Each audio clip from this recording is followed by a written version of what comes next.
Hello, Zemalf here and welcome to behind the scenes video for Skyrim Roleplay Series 2. This is the first video I am recording, but it's unlikely it's the first video you'll see from the series, because in this one I'll be creating the character and starting the game, but as you know, the series itself began with the intro cinematic, and then on from there, after the alternate start from the bandit attack.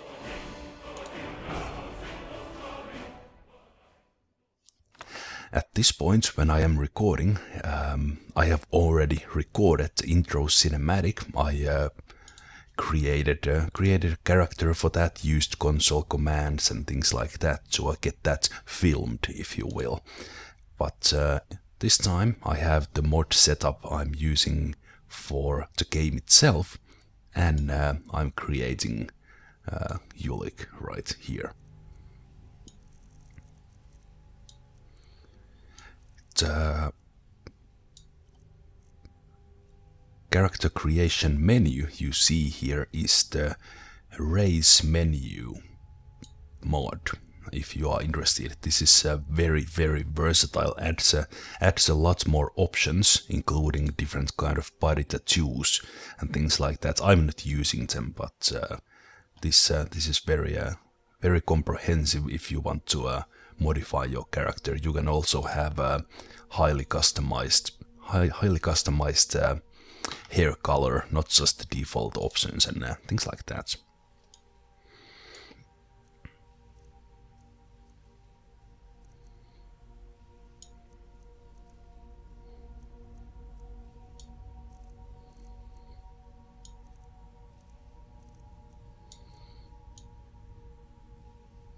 As I have probably talked about this in the series already, but in case you are wondering about left eye of Ulik, in this case right from where we are looking, it looks to be blind, but it's not. It's actually quite opposite. Ulik sees very well with that eye, but he likes to play around with it and let people believe that he is blind on that eye, possibly giving him an advantage in the brawls they have among the miners. They think he can't see a hit coming from that side, but he can, and he will strike back with a vengeance.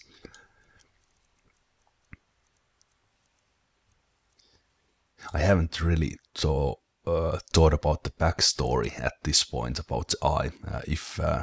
If I'm posting this video on a later date and I have already come up with the story in the while filming the series, then so be it. But right now I don't know.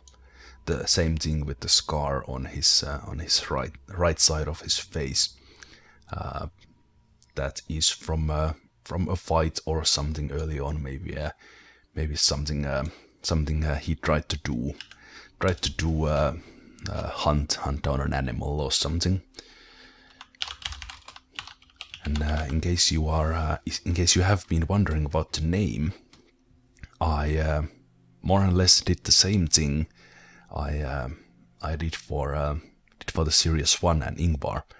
I looked up the name generation mechanics for Arena and Daggerfall and used those, and just came up with a name that has not been in any of the games apart from those early ones where the NPCs were generated. So that's how the name came up, and no specific meaning about that, apart from the fact that I more or less decided that I don't want Ulik to have any name that resembles the great houses. At this point when I'm starting, I haven't really thought about it, but Ulik's past, there are some unknowns in there, so he might or might not be somehow connected to some of the great houses of the Dunmer.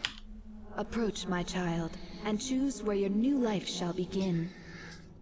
The alternate start mod I'm using brings me to this this room that is nowhere in the game. It's floating somewhere in the space, if you will. And the option I started the game with is attacked and left for dead. The light of hope shines even for you. Don't give up. When choosing that option, there are several places you can end up to, and I think it randomizes it when you choose it from the statue instead of when you rest on the bed. So to get that beginning I had to restart many times. I was going through the different options, thinking which of the alternate starts I would like to do, and the Left for Dead felt like a most interesting one, because kind of starting all over again, losing everything. And that's why I chose the Left for Dead instead of, for example, starting in Windhelm as a Dunmer refugee, let alone starting in Solstheim as a refugee, or then again starting as a property owner or something. I didn't want any established role for Ulik. I wanted him to start from the very bottom, if you will. And then I will configure some mods. I'm starting from the UI. Let's set Dynavision to static. In immersive HUD, we will disable all crosshairs, and we will make the fast fade enabled.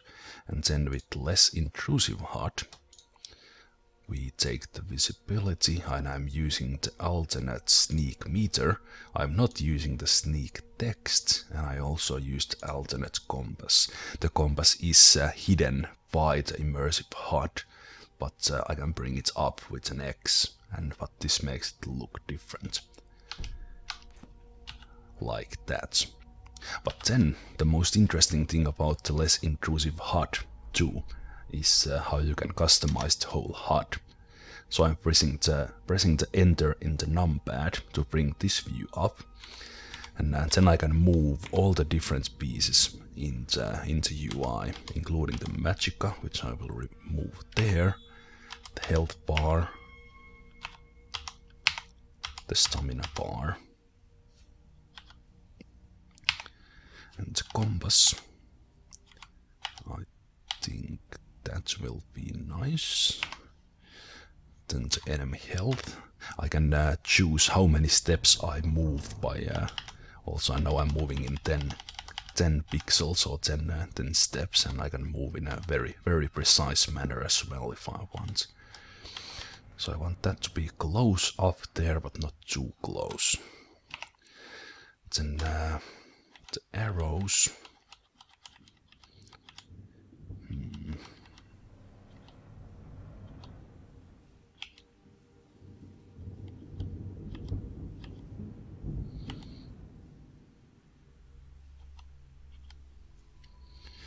Kinda hope I could change this somehow to can I align it? Ah, much better.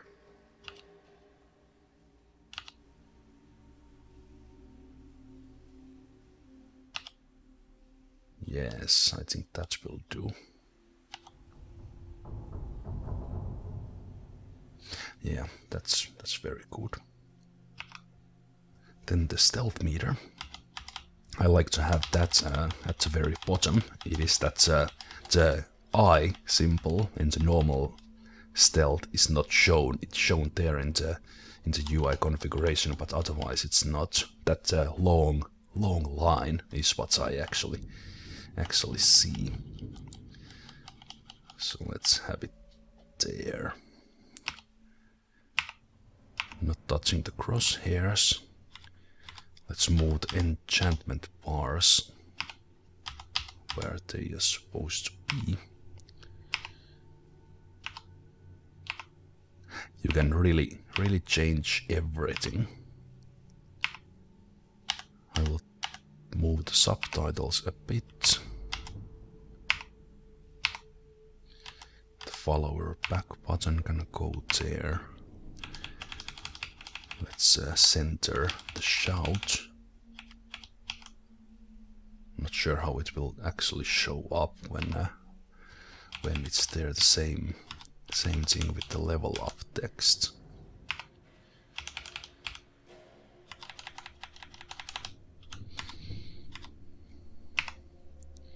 And I think that's it. The alternate crosshair up there in the top, most of the time hidden, and then various parts configured where I want them. I will configure most of the mods when I get into the game. Let's set up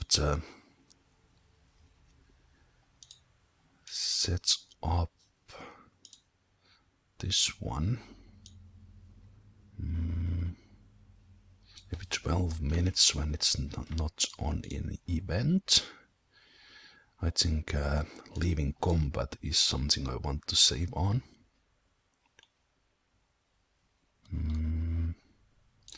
Probably on wait as well. Yep.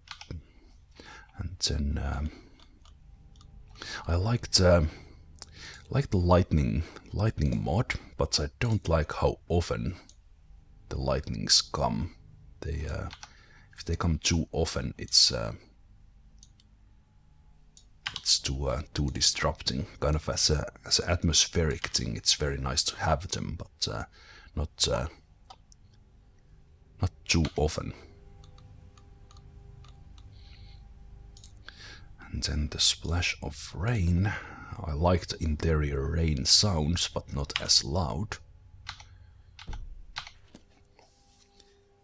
It's good to exit the menu every now and then to let the mod restart if they need to by exiting the menu. Thieves Guild requirements is something I will see what I do about this if I join the Thieves Guild and I don't have these requirements met. So the point is that the Thieves Guild recruiter won't contact someone who hasn't shown some thief skills.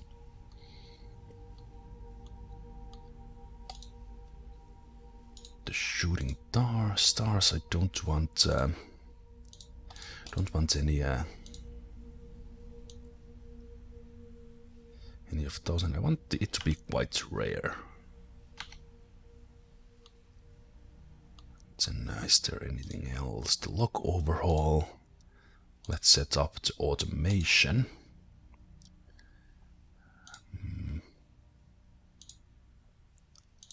Or actually, I guess I will want the lock requirements. You know, this makes it so that you can't big lock a master lock on skill level 1, but instead you need to meet the requirements. And auto lockpicking is if you don't want to do the manual one. Very nice. And you can smash locks. I won't be using that. I will activate this if I need to. And the same thing with the spell. And this doesn't mean an open lock spell, but actually you can break the locks with various spells in the destruction school. In the same way you can smash them. Very, very, very nice mod, this all in all.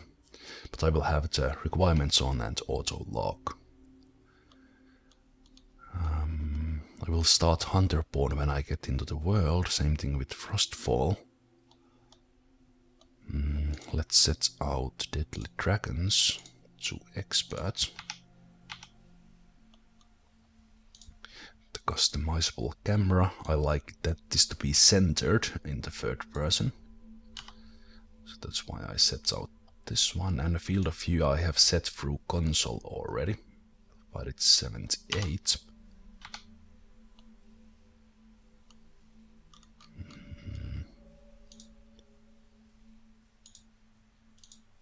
Okay, I will need to enable that.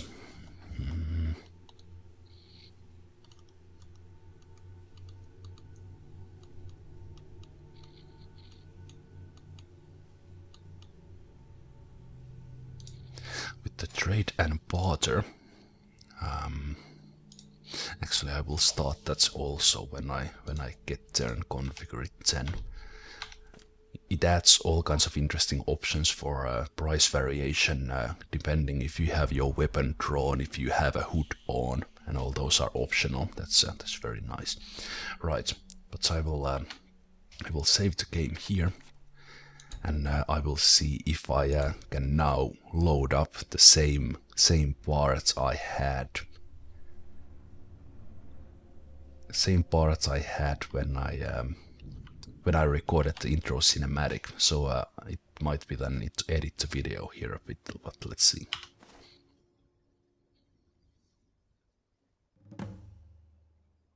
Yep.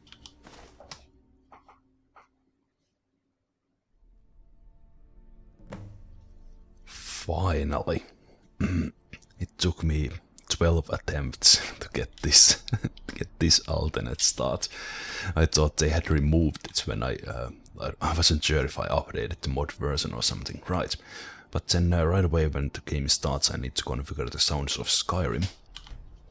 And for now I'm enabling all of these. I might change this somewhere along the line if some of the sounds get too disturbing or I just don't like them. But for now I enable them all. That was the dungeons, then the civilization.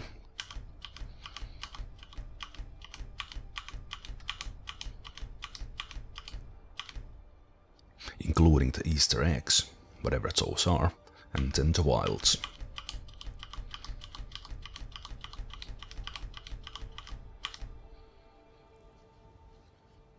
And when that is done, I will set a save here. That's the autosave. Let's set out another one.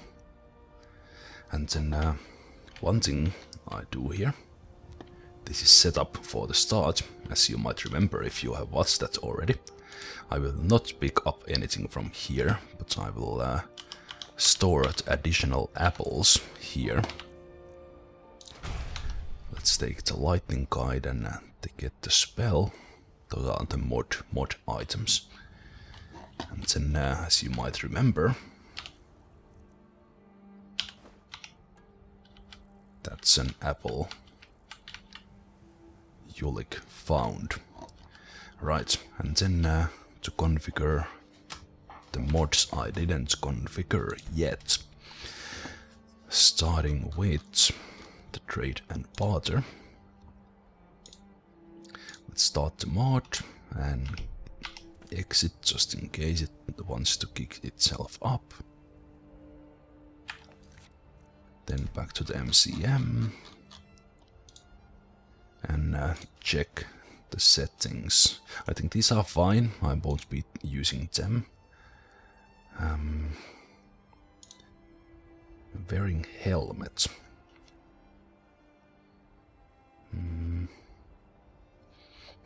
I would really like hiding face, so I guess a hat is fine. Yeah, I think this is good. Let's put it there. Weapon drawn naked. What I would think that in some cases naked actually improves the prices. But yeah, you can if you do favors for the merchants, you get better prices. If you happen to get in love with the merchant, you get even better prices and so on. Same faction member gives better prices and so on. Thane gets better prices, very good. I like these. And prices are higher in Solitude and Markarth than they are in the smaller ones. Very nice. I think the low variability is fine there, so let's leave that. And then the realistic needs. Let's start the mod. And I get the check needs key, which is N by default. I'm peckish, slightly thirsty, not tired, and sober. I think that's very nice. And that was already. There is an option that the messages would be you feel You feel hungry, but I like the first person messages, so that's good. I won't configure the rates or anything at this point.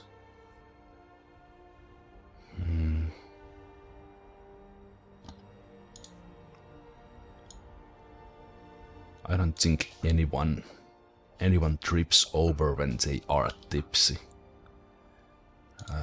Even when very drunk, I don't want this to be too big, but when completely wasted, it's okay.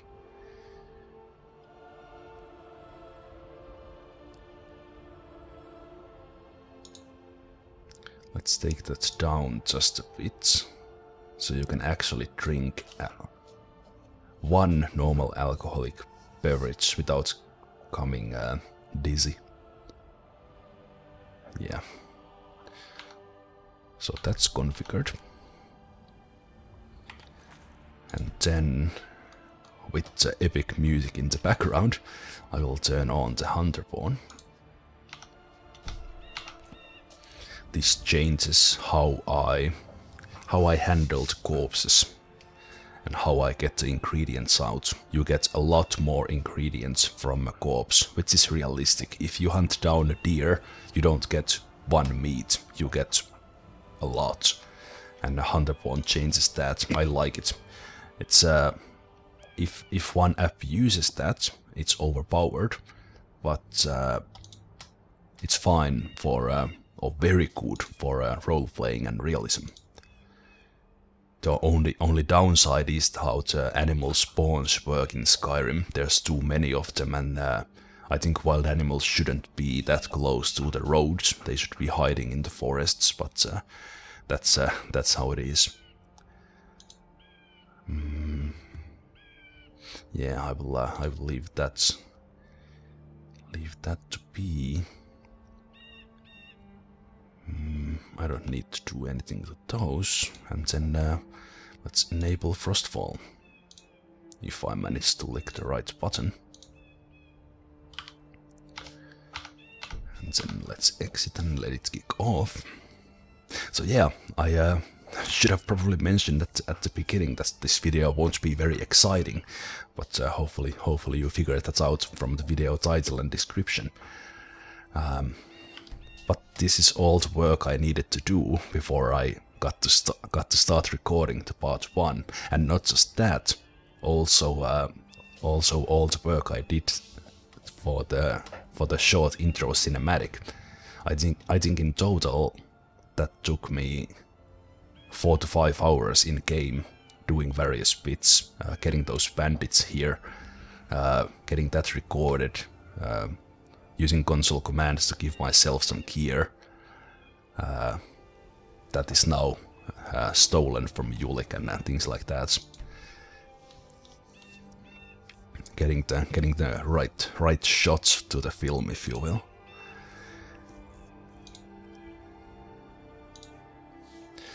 Let's turn on the wear. That will remove my clothes.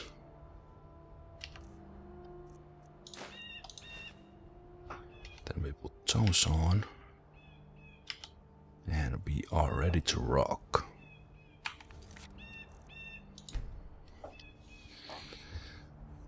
Just to double check.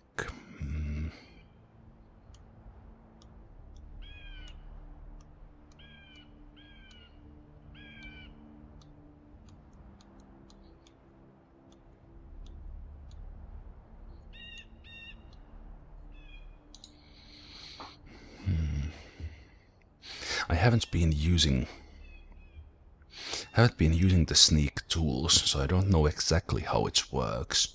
I think it works when you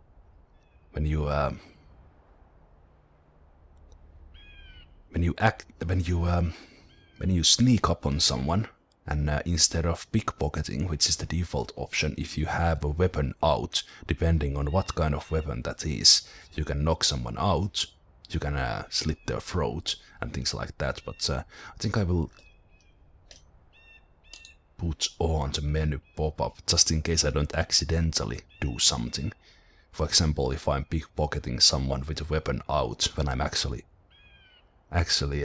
want to do a pickpocket but just forget about this. I will take this option off when I get used to the sneak tools.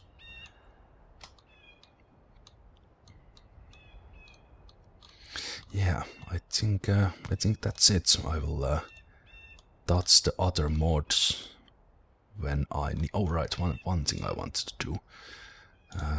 Set these keys, so weather, sense and survival kills hotkeys.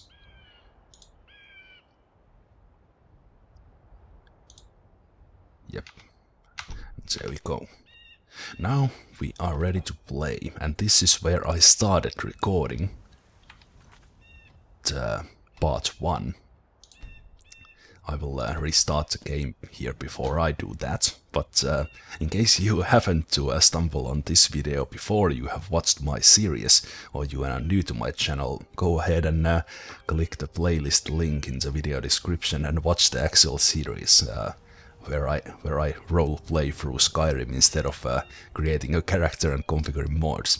But anyway, I hope you enjoyed this video if you watched it, and I'll see you in the series with Ulik. Take care. Bye bye.